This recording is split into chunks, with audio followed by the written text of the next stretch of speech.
Santana, candidato presidencial. Obrigado por aceitar o nosso convite.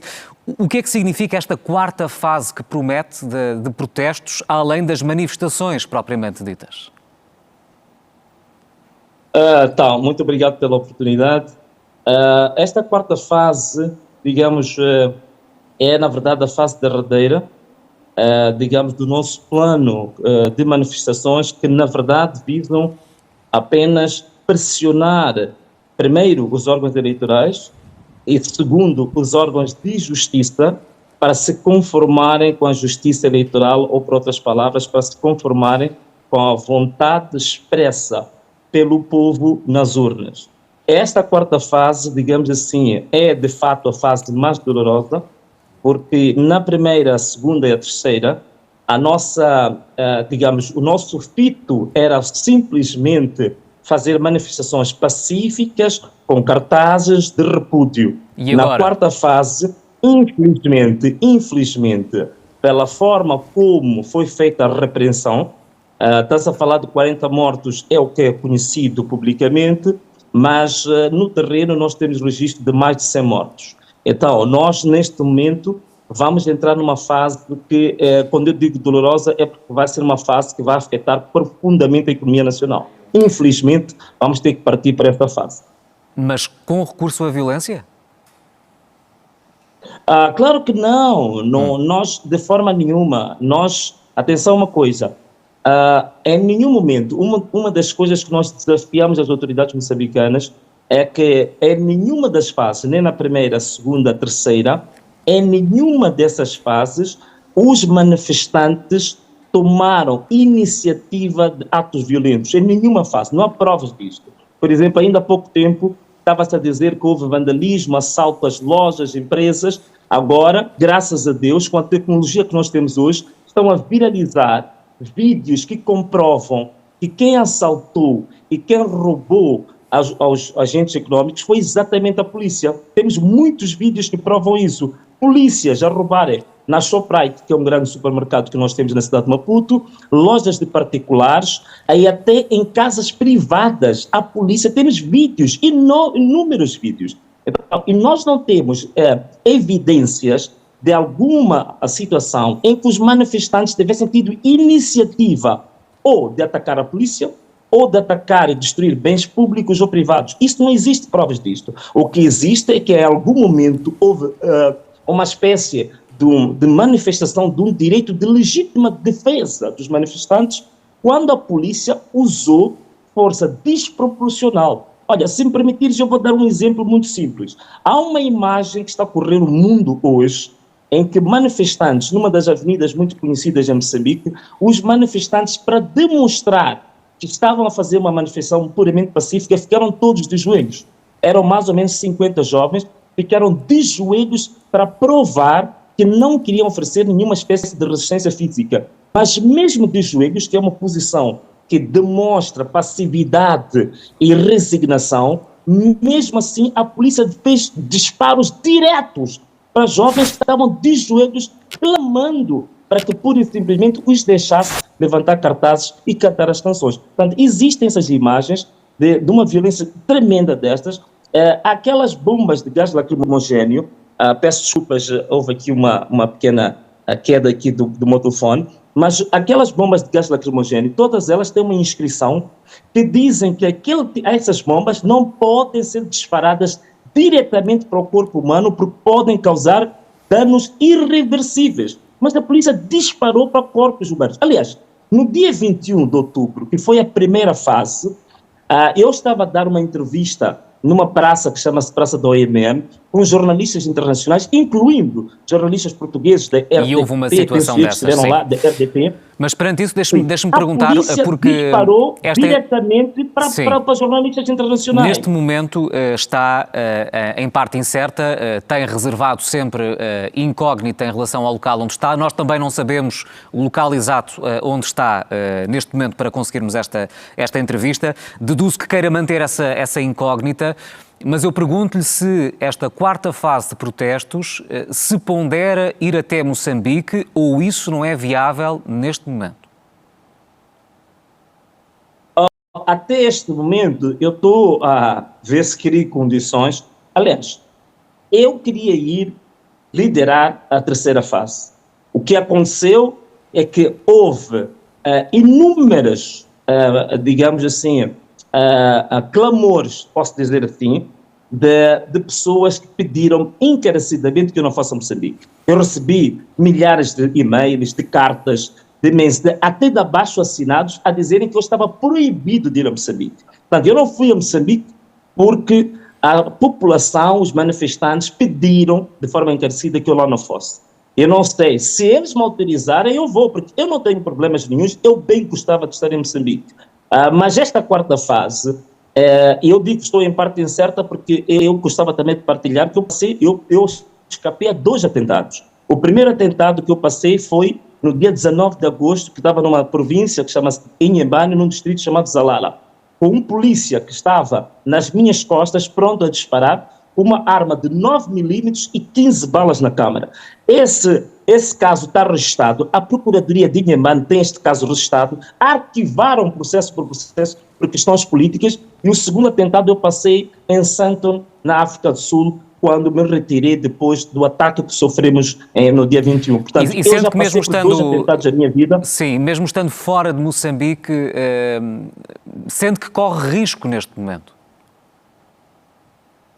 Sim, eu sinto que corro risco, mas eu confesso uma coisa, eu não estou tremido por isso. Eu sei que neste momento a informação que me chega é que o CINSE, que é a Força de Inteligência de Moçambique, agora está a trabalhar com o CINSE, que é a inteligência da Angola, para fazer rastreamento das minhas chamadas dos locais onde eu estou, e também sei muito bem que estão neste momento à procura de cooperação internacional para a minha localização. Eu não estou preocupado com a minha vida física. O que eu estou preocupado é exatamente com este caos, com esta miséria que este povo vem sofrendo há 50 anos. Então, eu neste momento não sou assim uma pessoa tão especial que eu possa considerar-me, mas eu creio que as pessoas me usam como um alto-falante. Quer dizer, eu sou uma espécie de um vaso que estou sendo usado para liderar um clamor que está encravado na garganta das pessoas há 50 anos.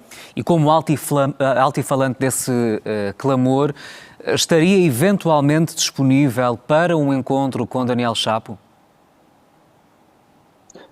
Em todas as minhas lives eu demonstrei abertura para o efeito, não só abertura para o diálogo, como também avancei a alguns termos de referência que nós podemos levar à mesa do diálogo.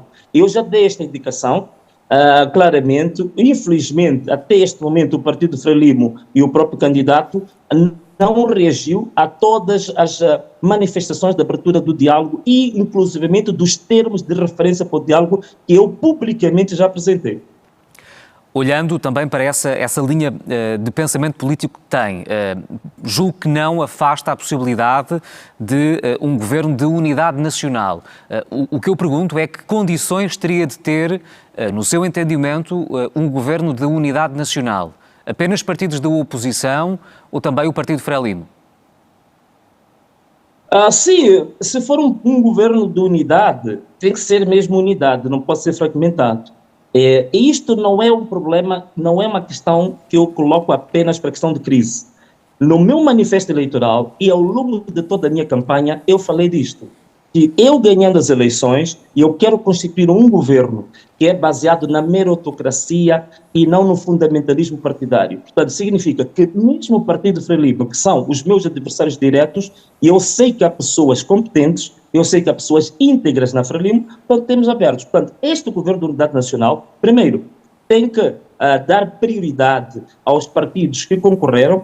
Segundo, deve também incluir pessoas de mérito e de crédito social na sociedade civil, que existem tantos. Há várias organizações da sociedade civil que têm pessoas altamente competentes e que podem fazer parte do governo, e também pessoas que não fazem parte nem de nenhum movimento associativo, nem de nenhuma instituição política que existe em Moçambique, de associações religiosas e por aí fora, e pessoas que não têm nenhum credo, mas que têm competência, têm credibilidade e são pessoas de alto crédito a nível nacional. Portanto, e penso que isto não é um programa apenas de Venâncio, o que eu acredito que é algo irreversível para Moçambique.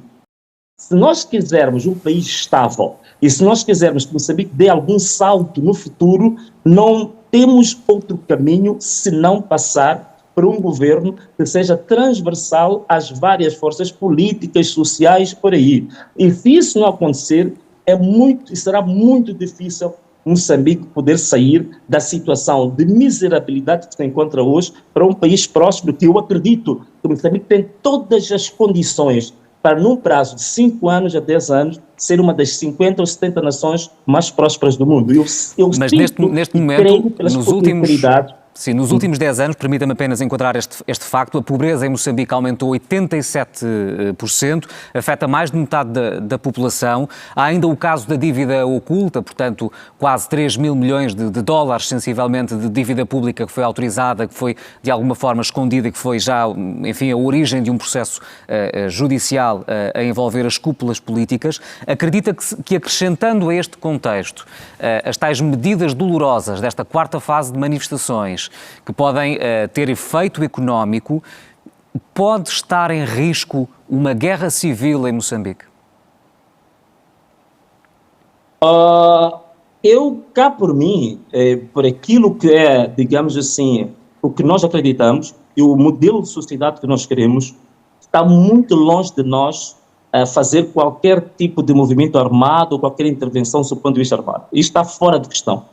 É por isso que, olha, acredita, nós tivemos cerca de 1.500.000 pessoas foram manifestar-se na cidade de Maputo e creia que não houve uma única pessoa que tinha nem uma bomba de origem caseira, nem uma arma, digamos assim, não convencional, porque a nossa, digamos, orientação sempre foi, nós somos um movimento civil, e nós queremos alcançar o poder e influenciar com base nas nossas ideias num projeto de sociedade alternativa.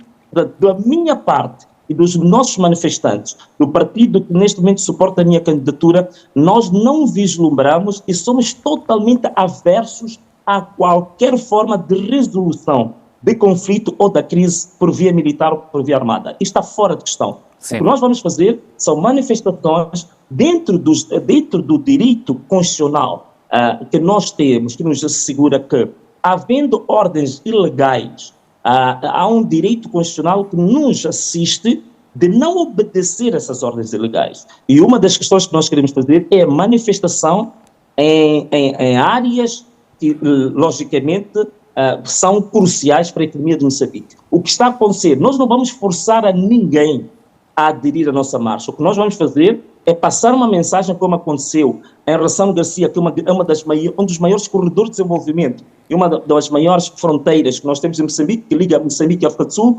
Os camionistas sul-africanos e moçambicanos, por crerem na nossa mensagem, decidiram por si sós abandonar os caminhões. Sim. Num trajeto de quase 20 quilómetros. Nós não forçamos a ninguém. Venâncio Mondlane, apenas... foi passar uma mensagem. Sim. E essa mensagem foi aderida pelas pessoas.